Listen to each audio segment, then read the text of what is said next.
Once they know that India has shifted its gear from the defensive move to defensive offense, they will find that it is unaffordable for them. You can do one Mumbai, you may lose Balochistan. Finally Baloch ప్రజలు separate Balochistan దేశాన్ని ప్రకటించారు.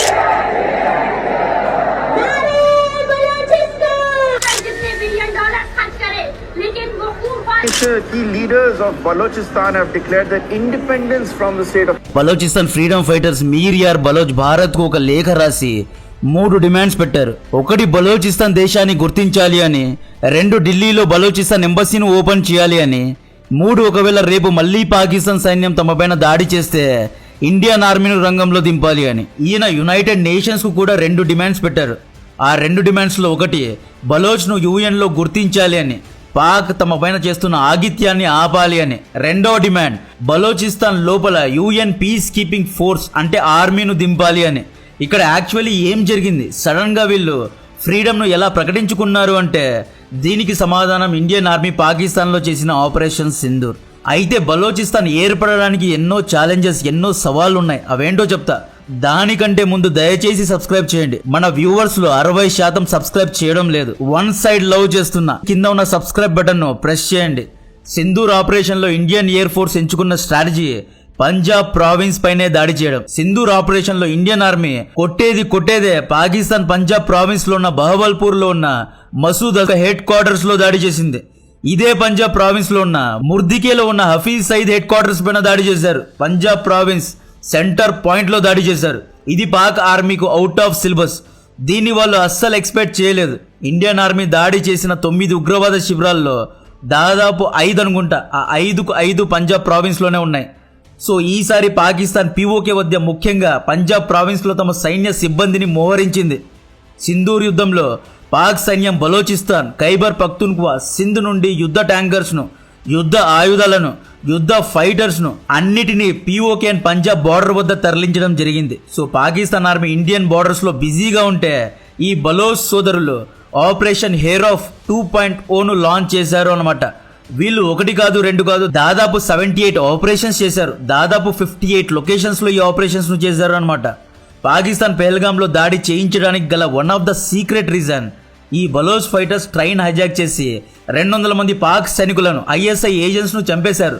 ఈ దాడి పెహల్గామ్ కు one of the flaring point, main reason కాదు, one of the reason అన్నమాట. ఆసిఫ్ మునీర్ మాజీ ISI agent కాబట్టి ఐఎస్ఐ ఏజెంట్స్ ను చంపి ముల్లా ఆసిఫ్ మునీర్ కు సరైన దెబ్బ కొట్టారు బలోచ్ సోదరులు. కాబట్టే ఆసిఫ్ మునీర్ సివిలైజేషన్ వార్ ను మొదలు పెట్టాడు, పెహల్గామ్ లో దాడి చేయించాడు. ఈ బలోచ్ ఫ్రీడమ్ ఫైటర్స్ లో 2 టీమ్స్ ఉన్నాయి. ఒకటి Baloch liberation front, 2 Baloch liberation army. ఈ ఇద్దరు కోఆర్డినేటెడ్ గా ఏం చేశారు, కరాచీ కొట్ట హైవేను బ్లాక్ చేశారు. ఈ హైవే బ్లాక్ చేసిన తర్వాత కరాచీ నుండి ఎటువంటి గూడ్స్ ట్రాన్స్పోర్ట్ అవ్వలేకపోయాయి. పాక్ ఆర్మీ బలోచిస్తాన్ కు చేరుకోవడానికి గల అన్ని చెక్ పాయింట్స్ ను, అన్ని హైవే పాయింట్స్ ను బలోచ్ సోదరులు కబ్జా చేసుకున్నారు. ఈ బిఎల్ఏ ఫైటర్స్ అఫీషియల్ గా లెటర్ రాసి ఏమేం చెప్పారో ఎక్స్ప్లెయిన్ చేస్తా చూడండి. వీళ్ళు ముఖ్యంగా కరాచీ కొట్ట హైవేను బ్లాక్ చేసుకున్నారు. వెహికల్స్ ను చెక్ చేస్తున్నారు. ఎవరైనా బలోచ్ న్యాచురల్ రిసోర్సెస్ ను కరాచీ వైపు తీసుకు వెళ్ళడానికి ట్రై చేస్తే అటువంటి ట్రక్స్ ను సీజ్ చేస్తున్నారు. Pakistan police station, army post, command centres పైన దాడి చేస్తున్నారు. పాకిస్తానీ పోలీసుల పైన దాడి చేస్తున్నారు. గవర్నమెంట్ బిల్డింగ్స్ పైన బలోచ్ జెండాను ఎగరవేస్తున్నారు. ఆర్మీ పోస్టుల పైన బలోచ్ జెండాను ఎగరవేస్తున్నారు. క్వెట్టా, కలాత్ వంటి 2 పెద్ద నగరాలను ఆల్రెడీ ఆక్యుపై చేసుకున్నారు. సింధూర్ ఆపరేషన్ లో ఇండియన్ ఎయిర్ ఫోర్స్ పాకిస్తాన్ సైన్యాన్ని తందూరు చేసింది కదా. సో పాకిస్తాన్ ఆర్మీ మొత్తం పంజాబ్ లో డిప్లాయ్ అయి ఉంది. కిరానా హిల్స్ లో బ్రహ్మోస్ లేదా ఇండియా యొక్క స్పైస్ మిజైల్స్ కారణంగా న్యూక్లియర్ వెపన్ లీక్ అయింది కదా, న్యూక్లియర్ వెపన్ పగిలిపోయిందనే వార్తలు వచ్చాయి కదా. దాని గురించి ఆల్రెడీ మనం వీడియో చేశాం. రేడియేషన్ లీక్ అవుతోందంట, అక్కడి నీళ్లు, వాతావరణం కలుషితం అవుతోందంట. దాదాపు 10 గ్రామాల ప్రజలను తరలించారు అనే వార్తలు వస్తున్నాయి. సో పాక్ సైన్యం ఫుల్ ఫోకస్ పంజాబ్లో పెట్టింది. ఈ మధ్యలో బలోచ్ ప్రజలు విజయాన్ని ప్రకటించేశారు. ఇక్కడ బలోచ్ జెండాను ఎగరడం చూడొచ్చు. మీర్ యార్ బలోచ్ ఏమంటున్నారు అంటే, బలోచ్ యాంథమ్ ను తయారు చేయడానికి ఎవరైనా ఇండియన్ మ్యూజిక్ డైరెక్టర్స్ ఉంటే పింక్ చేయాలంట. చూడండి, అతి త్వరలో బలోచిస్తాన్ ఎయిర్లైన్స్ రాబోతోంది అని ప్రకటించాడు. బలోచిస్తాన్ లో ఉన్న హింగ్ లాజ్ మాతా శక్తిపీఠ్ దేవాలయానికి భారతీయుల్ని ఆహ్వానించాడు. పాకిస్తాన్ బలోచిస్తాన్ కు ఇక నుండి రావాలి అంటే వీసా తీసుకునే రావాలంట. అయితే బలోచిస్తాన్ దేశం ఏర్పడాలి అంటే చాలా ఛాలెంజెస్ ఉన్నాయి. ఇక్కడ నేను వేరే మీడియా ఛానల్స్ లాగా బలో దేశం ఏర్పడింది అని చెప్పడం లేదు. దెర్ ఆర్ మెనీ ఛాలెంజెస్ అంటున్నా. టాప్ 5 సవాళ్ళ గురించి ఎక్స్ప్లెయిన్ చేస్తా చూడండి. Number 1 Geography. 1971 ఇండియా బంగ్లాదేశ్ యుద్ధంలో పాకిస్తాన్ ఒకవైపు, బంగ్లాదేశ్ ఇంకొక వైపు ఉండేది. పాక్ సైన్యానికి వెస్ట్ పాకిస్తాన్ నుండి ఈస్ట్ పాకిస్తాన్ కు రావాలి అంటే సముద్ర మార్గం గుండా లేదా ఇండియన్ ఎయిర్ స్పేస్ ను వాడే రావాలి. ఇక్కడ ఈ 2 ఇండియన్ ఆర్మీ కబ్జాలో ఉన్నాయి కాబట్టి పాకిస్తాన్ చాలా ఈజీగా తగ్గిపోయింది. ఇక్కడ టెర్రైన్ అంటే భూభాగం యొక్క అడ్వాంటేజ్ తోనే మనం ఈజీగా బంగ్లాదేశ్ ను నిర్మించుకున్నాం. కానీ ఇక్కడ బలోచిస్తాన్ కేసులో బలోచ్ అండ్ పాకిస్తాన్ 2 పక్కపక్కనే ఉంటాయి. బలోచిస్తాన్ కు ఇండియాకు మధ్య బార్డర్ షేరింగ్ లేదు. ఈ పాక్ సైన్యం పంజాబ్ లో POKలో ఇండియన్ ఆర్మీ చేసిన జాతరను రిపేర్ చేసుకుని మళ్ళీ బలోచిస్తాన్ వైపు తిరిగి రాగలరు. బలోచ్ ప్రజలపైన దాడి చేయగలరు. పాక్ దగ్గర 4 జెన్ ఎయిర్ క్రాఫ్ట్స్ ఉన్నాయి. 5 లక్షల ఆర్మీ ఉంది. సో బలోచ్ స్వాతంత్రాన్ని హోల్డ్ చేయడం అంత ఈజీ కాదు. ఇప్పుడైతే పాకిస్తాన్ ఆర్మీ అక్కడుంది కాబట్టి వీళ్ళు జెండాను ఎగరవేశారు. కానీ వన్స్ వాళ్ళు తిరిగి వస్తే ఈ స్వాతంత్రాన్ని హోల్డ్ చేయడం చాలా కష్టం. బంగ్లాదేశ్ సమయంలో బెంగాలీ ప్రజల్లో కోపం ఆకాశానికి తాగింది. బెంగాలీ ప్రజల సంఖ్య అప్పట్లో పాక్ ప్రజలతో సమానంగా ఉండేది. ఈవెన్ ఎలక్షన్స్ లో కూడా అప్పట్లో బంగ్లాదేశ్ గ్రేటెస్ట్ లీడర్ ముజిబుర్ రెహమాన్ గెలిచాడు. సో ఆ టైంలో వేవ్ వేరేలాగా ఉండేది కాబట్టి బంగ్లాదేశ్ ఏర్పడింది. ఇక్కడ బలోచ్ ప్రజల సంఖ్య 2 కోట్లు. ఇందులో బలోచ్ ఫైటర్ యొక్క సంఖ్య వేలల్లో మేబీ లక్షల్లో ఉంటుందంతే. సో బలోచ్ ప్రజలు పాకిస్తాన్ మొత్తాన్ని ఓవర్ పవర్ చేయడం అంత ఈజీ కాదు. మేబీ ఆఫ్ఘనిస్తాన్ సపోర్టుతో వీళ్ళు చేయగలరు కానీ చాలా టైం పట్టేలాగే ఉంది. ఛాలెంజ్ నంబర్ 2 బలోచిస్తాన్ వైపు ఉన్న సరైన సవాల్ పేరు చైనా. చైనా బలోచిస్తాన్ లో గోదావర్ పోర్ట్ కట్టింది. సిపాక్ ప్రాజెక్ట్ ను కడుతోంది. ఒకవేళ బలోచ్ స్వాతంత్రం అయితే బలోచ్ ఫైటర్స్ గోదావర్ పోర్ట్ ను స్వాధీనం చేసుకుంటారు. ఆల్రెడీ గోదావర్ లో చైనా మినీ సిటీను కట్టుకుంది. గోదావర్ లో చైనా $60 బిలియన్ ఇన్వెస్ట్ చేసింది. ఇక్కడ డీప్ సీ పోర్ట్ ను కూడా కట్టుకుంది. లార్జ్ కంటైనర్ షిప్ ఇక్కడే ఉన్నాయి. మిడిల్ ఈస్ట్ నుండి అంటే సౌదీ UAE నుండి చైనా ఇక్కడ నుండే చమురును అంటే న్యాచురల్ గ్యాస్ను ఆయిల్ను ఇంపోర్ట్ చేసుకుంటుంది. సేమ్ అలాగే చైనా యొక్క వస్తువులన్నీ ఈ దారి గుండానే గోదావర్ పోర్ట్ గుండానే మిడిల్ ఈస్ట్ దేశాలకు గల్ఫ్ దేశాలకు వెళ్తాయి. కాబట్టి చైనా అంత ఈజీగా దీన్ని వదలదు. సో చైనా UN లో ఇంటర్నేషనల్లీ బలోచిస్తాన్కు అడ్డుగా నిలబడుతుంది. బంగ్లాదేశ్ లిబరేషన్ సమయంలో బంగ్లాదేశ్లో వ్యాపార పరంగా ఎటువంటి సంబంధాలు అమెరికాకు కానీ చైనాకు కానీ లేవు. కానీ బలోచిస్తాన్ విషయంలో ఎన్నో స్ట్రింగ్స్ అటాచ్ అయి ఉన్నాయి. ఇక్కడ బలోచిస్తాన్ లో ఆల్రెడీ చైనా పెద్ద మొత్తంలో ఆర్థికంగా చొచ్చుకుపోయింది. Challenge number 3 Iran. అదేంటి ఇరాన్ కు దీనికి ఏంటి సంబంధం అంటే చెప్తా చూడండి. ఇరాన్ లో ఈ సిస్తాన్ బలోచిస్తాన్ లో కూడా బలోచి ప్రజలు ఉన్నారు. ఈ బలోచి ప్రజలపైన ఇరాన్ కూడా సేమ్ పాకిస్తాన్ లాగే అణిచివేస్తోంది. రేపు బలోచిస్తాన్ ఏర్పడితే ఇరాన్ లో కూడా ఇటువంటి తిరుగుబాటు జరిగే అవకాశం ఉంది. సిస్తాన్ బలోచిస్తాన్ ప్రజలు కూడా ఉద్యమం చేసే అవకాశం ఉంది. కాబట్టే ఇరాన్ ముందు జాగ్రత్తగా బలోచిస్తాన్ దేశాన్ని అడ్డుకుంటుంది అన్నమాట. ఇరాన్ ఎంట్రీ ఇస్తే ఈ సైడ్ నుండి ఇరాన్, ఈ సైడ్ నుండి పాకిస్తాన్ ఆర్మీ 2 వైపుల నుండి బలోచిస్తాన్ వీళ్ళు చుట్టుముట్టే అవకాశం ఉంది. స్ట్రాటజిక్ గా బలోచిస్తాన్ దేశం సాధ్యం అవ్వడం అంత ఈజీ కాదు. ఇంపాసిబుల్ అని చెప్పను, అంత ఈజీ కాదనే చెప్పగలను. ఇక్కడ ఇండియన్ ఆర్మీ ఎంట్రీ ఇవ్వచ్చు కదా. అదేంటి పహల్గామ్ దాడి తర్వాత ఇండియా రెస్పాండ్ అవ్వాలి అన్నారు, యుద్ధం చేయాలి అన్నారు, ఇప్పుడేంటి సాధ్యం కాదు అంటున్నారు, భయపడుతున్నారా అని క్వశ్చన్స్ వేయద్దు. ఇండియన్ ఆర్మీ దగ్గర పాకిస్తాన్ పైన దాడి చేయగలిగే అన్ని స్ట్రాటజీస్ ఉన్నాయి. కాబట్టే ఇండియన్ ఆర్మీ దాడి చేయడానికి రెడీగా ఉంటుంది అన్నాం. పాకిస్తాన్ పైన దాడి చేయాలి అన్నాం. పాకిస్తాన్కు బుద్ధి చెప్పాలి అన్నాం. Because Pakistan needs treatment. లేకపోతే పాకిస్తాన్ తగ్గదు. పంజాబ్ ప్రావిన్స్లో ఉగ్రవాద శిబిరాల పైన పాకిస్తాన్ ఆర్మీ పైన దాడి చేస్తేనే ఇంకొకసారి పాకిస్తాన్ పెహల్గామ్ లాంటి దాడి చేయదు. స్ట్రాటజీస్ అంటే ఆయుధ పరంగా, సాంకేతికత పరంగా, టెర్రైన్ పరంగా.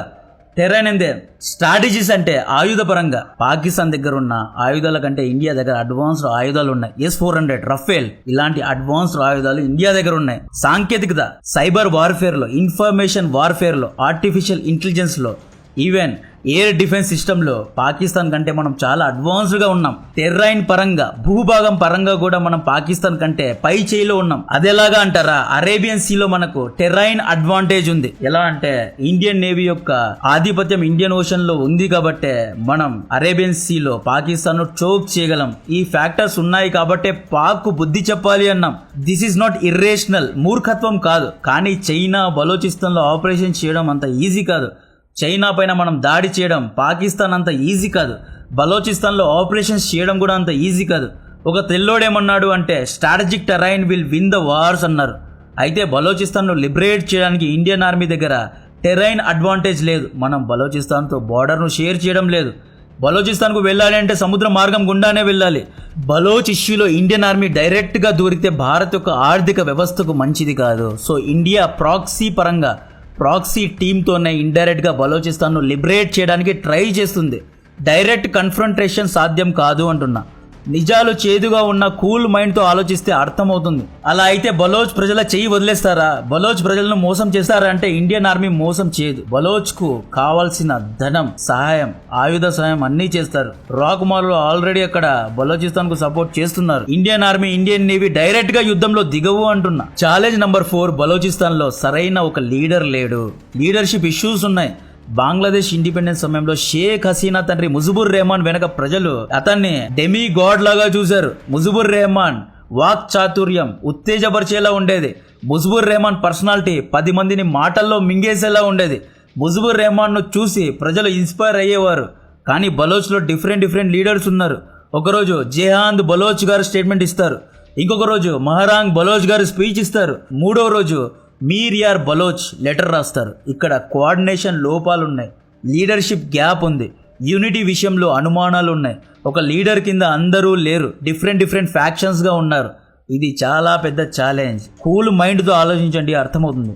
Challenge number 5, international law and Kashmir back fire. దీనికి అర్థం బలోచిస్తాన్ 15 ఆగస్ట్ 1947లో స్వాతంత్ర్యాన్ని ప్రకటించింది.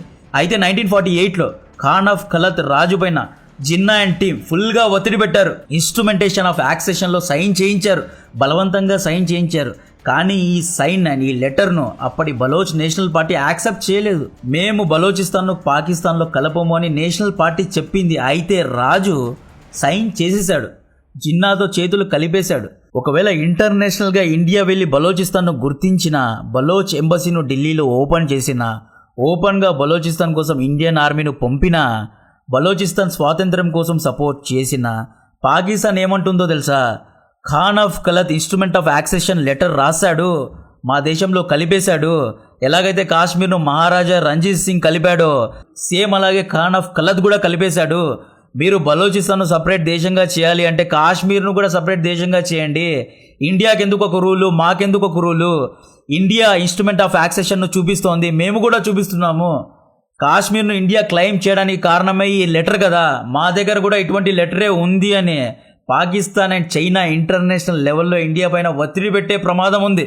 దీంట్లో గుంటనక అమెరికా కూడా దూరే ప్రమాదం ఉంది. కాశ్మీర్ విషయంలో బ్యాక్ ఫైర్ అయ్యే ప్రమాదం ఉంది. కాబట్టే అంత ఈజీ కాదు అంటున్నా. మనం ఇంటర్నేషనల్ చట్టాలను ధిక్కరిస్తాము, వాళ్ళతో మనకు సంబంధం లేదు అని చెప్పలేం కదా. మనం చైనాలాగా కాదు కదా, డోంట్ కేర్ అనడానికి, మై వే ఆర్ హైవే అనడానికి. మనం ఇంటర్నేషనల్ లా, అంతర్జాతీయ చట్టాలకు కట్టుబడి ఉంటాం. కాబట్టే కొంచెం జాగ్రత్తగా బలోచిస్తాన్ విషయంలో ఇండియన్ గవర్నమెంట్ ఆలోచిస్తుంది. ఫైనలీ బలోచిస్తాన్ కాంట్రవర్సీస్ ఏంటి అంటే ల్యాక్ ఆఫ్ పాపులర్ మ్యాండేట్. దీనికి అర్థం బలోచిస్తాన్ ప్రజల్లో దాదాపు 2 కోట్లు ఉన్నారు కదా, 2 కోట్ల మంది ఒకే ధాటిగా మాకు సపరేట్ దేశం కావాలి అనడం లేదు. కొన్ని లక్షల మంది అంటున్నారు. అంటే యూనిటీ సరిగ్గా లేదు అన్నమాట. అండ్ బలోచిస్తాన్ విషయంలో ప్రపంచవ్యాప్తంగా రెఫరెండంలు, ఎలక్షన్స్ ఏమీ జరగలేదు. సో ఏ ప్రాతిపదికన బలోచిస్తాన్ను సపరేట్ దేశంగా చేస్తారు అనే క్లారిటీ లేదు. అండ్ ఇన్సర్జెన్సీ అండ్ ఈ ఉగ్రవాదం, బలోచ్ ఫైటర్స్ చేసే అటాక్స్ ఇవన్నీ నెగిటివ్గా ప్రొజెక్ట్ అవుతాయి. వాళ్ళు స్వాతంత్రమే చేస్తున్నారు, ఫ్రీడమ్ ఫైటింగే చేస్తున్నారు. బట్ వాళ్ళ ఒక అప్రోచ్ ఉంది కదా, అది కొంచెం ఇంటర్నేషనల్ లెవెల్లో నెగిటివ్గా వెళ్లే ప్రమాదం ఉంది. ఇవి ఛాలెంజెస్. ఇవన్నీ కాదు, మన రా ఉంది. డెఫినెట్ గా రా పనే ఇది. పాకిస్తాన్ ను బటర్ నాన్ ను తుంచినట్లు 2 ముక్కలు చేస్తారు. బలోచిస్తాన్ కంట్రీ ఏర్పడలేదు, it is country in making. ఇంకా ప్రాసెస్ లో ఉంది. ఒక 4 స్టెప్స్ వేశారు బలోచ్ సోదరులు, ఇంకా ఒక 96 స్టెప్స్ ఉన్నాయి, స్లోగా వేస్తారు. సో దీని గురించిన మరిన్ని డీటెయిల్స్ ఇస్తూనే ఉంటా. కంటెంట్ నచ్చితే వీడియోను లైక్ చేయండి, ఛానల్ను సబ్స్క్రైబ్ చేసి అందరికీ షేర్ చేయండి. జై హింద్.